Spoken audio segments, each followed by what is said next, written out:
When you think about prophets in the Bible, you probably picture some sort of fortune teller with a crystal ball, someone who tells the future. But in the Bible, prophets like Ezekiel, Daniel, and Jonah were way more than just fortune tellers. They were God's messengers to the people, who spoke to them on God's behalf. Hebrews chapter 1, verse 1-2 talks about how in the past God spoke to his people in different ways and at different times through the mouths of prophets.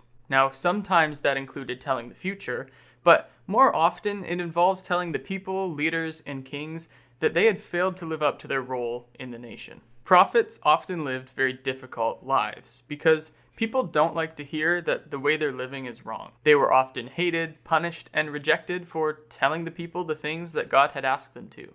Instead, the people turned to false prophets, whose message wasn't from God, wasn't consistent with the things that he'd said in the past, but it made the people feel comfortable with the way that they were living. Now, did you know that Jesus was a prophet? That same verse that we looked at, Hebrews 1, verse 1-2, says that just like God spoke in time past through the mouths of prophets, he has also in these last days spoken unto us by his Son, Jesus. That means that as we read through the Gospels and we read the words of Jesus, it's as if we're reading a direct message from God.